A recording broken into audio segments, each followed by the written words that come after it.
Good morning.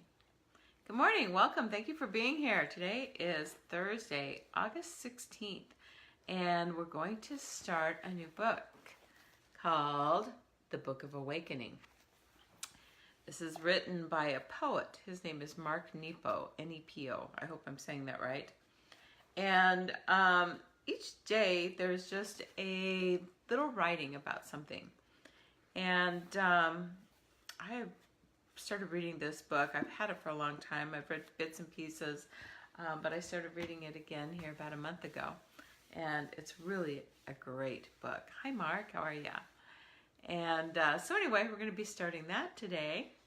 I was reading an article this morning online, and I think it was an email I got, probably from Daily Om.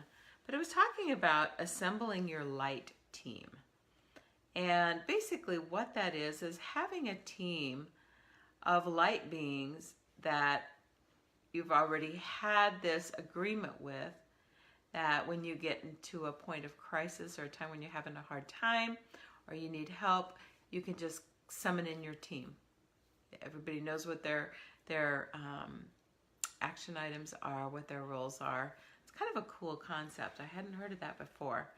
But say, for example, if you have different guides that you work with, or you want to call on different angels, different archangels for different things, perhaps Archangel Raphael, if you want to have him as your healing team member, and Gabriel is known for helping with communications, and Michael, of course, is the protector.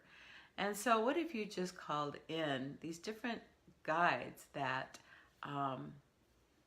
you work with anyway, or that you'd like to work with, and just meditate over this and say, you know, let's have a plan here. I'm going to have one word or one phrase, and it could just be, I need my light team.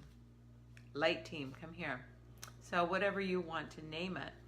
And so when you get to a point where if you have one of those days or one of those times in your life, an event that happens that you really feel like you need that boost of light, it's simple and easy, and you already know what to expect. And of course our intention is 99% of it, right? So at least. And so anyway, I just thought it was kind of a cool little thought process. So got to go to a Reiki share last night, which I always love. It was wonderful. It was powerful. Got to see an old friend, Keely, who went to Sweeha, and she graduated. I don't remember if it was the end of last year or the first of this year. Time gets away from me easily. And so anyway, she graduated from Hypno and Hashel, and moved, she lived in Prescott, and then she moved out of state for a little while, and actually it was just kind of an extended stay somewhere else. And now she's back in Phoenix. And I just love this girl. She's awesome. She's awesome, and I was just so happy to see her, and so happy that she's back here. So this has definitely been a week for me of self-care. It's pretty amazing. You know, just going with what my body is telling me, what my intuition is telling me, and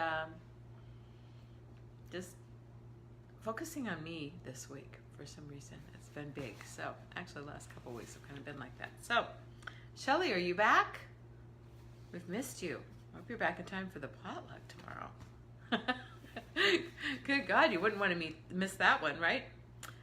So anyway, this Mark Nepo, or Nepo, however you say his name, here's the book. He is a poet, and he is a cancer survivor.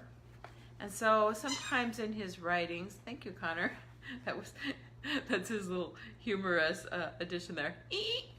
So sometimes you'll hear him reference cancer. And so just a little background on that. But this book actually started as just a series of writings. When he had cancer, it was kind of a wake-up call for him. And he really started reflecting on life and its meanings and our life purposes and that sort of thing, and his life purpose specifically. And he had a friend that like he started emailing these things to, and you know, eventually, as they grew and grew and grew, and they had so many of them, they turned into a book. And it's just a, you know, every day a little reading sort of thing. One of those kind of books. 365 days of awakening, and I think this was I think it was originally published in like 2000, and then it was mentioned by Oprah Winfrey in like 2009, I think, and that's when the book really went mainstream and really got its wings and picked up speed. So good old Oprah. She's a make or break woman, isn't she? But she mostly makes.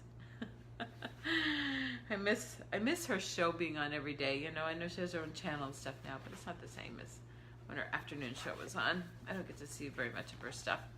So today's lesson is called Dump Your Pockets. Please remember, it is what you are that heals, not what you know. That was written by Carl Jung. This is very difficult to remember. I struggle with it daily. Even when I understand this enough to open my heart like a sponge to the day, someone I love comes along in pain and I start dumping my pockets, looking for the one thing I know that will help them. But time and time again, the only thing they want is for me to open my heart like a sponge to them. They only want to be heard and held. This is so easy to see in other forms of nature. Stars hold the dark by being light. Rivers keep the earth alive by being wet. Wind clears our heads of clouds. These are the teachers that open the heart, the things that wait in our nature for us to bring them alive. These are the things that heal ourselves and each other. When my pockets are empty and I've dumped all I know, I often end up shrugging, admitting my ignorance of what to do. Humbly, it is then that the real work of love begins. So each day, he also offers some little, like, not really challenges, but some little to-do items to work on something with this lesson or with this teaching. Once during the day, think of who you are as living energy and not as a goal to be achieved or an obstacle to be overcome. Feel yourself without inventory. I think that line's really powerful. Feel yourself without inventory. You know, it's what you are that heals, not what you know. Sometimes we think, we have to know how to do certain things before we can help people. I'm guilty of this. It took a long time really for me after much schooling and lifelong learning of this subject, of these subjects. It took a long time for me to step out and to be able to take off that cloak of I'm not good enough, I'm not smart enough, I don't know enough. To take that cloak off and say, yeah, I'm ready, I can do this. And make myself vulnerable and learning as I go. And not just keeping to myself until I feel like I have one more tool or maybe two more tools or whatever it may be.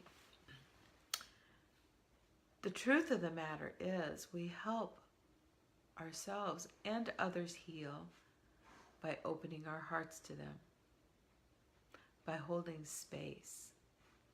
You know, that's all we really want when we feel lonely, or we feel vulnerable, or we're frightened, when we're going through any kind of fear issue, any grief, health issues.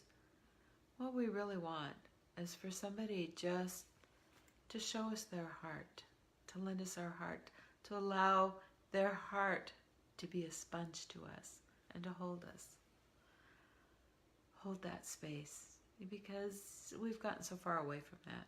You know, we don't, our lives are so busy that we spend no time being, just being.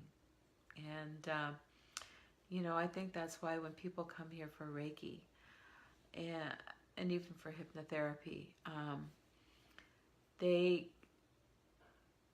it's this magical experience. And I think, yes, thank you, Connor. I think what it is really is somebody holding them and just being there for them 100% and giving all, and just holding that space. It's so sacred, and it's so lacking in our lives. And as we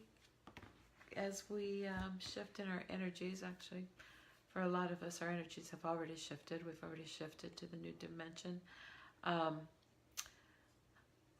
As we help others through this process, you'll find that that's really what they're looking for, is just holding them in your heart and letting your heart be a sponge. I just really, really love that. So I think that's a beautiful passage for today, and I'm excited about this book, because everything I've read in here so far, I really have loved. So tomorrow's chapter is a little bit longer, so have a great day. I know. Pay attention to what you say. Yeah, that's why you're distracting me. He's so funny. We went out and played for a long time this morning. It was cool, and so yeah, amen. So now he's decided to bring his wubba wabbit in here with him, which is this ratty old nasty bunny with no ears and with 4 long legs, but it still squeaks, and that's what he likes. He likes the squeaking. He loves to make them squeak. So he's very content to hang out with Wubba Wubbit. So have a great day, you guys, and I will see you again tomorrow morning about 7:30, and we'll be rolling into Friday tomorrow. Yay! How about that? I love you. Have a great day. Bye.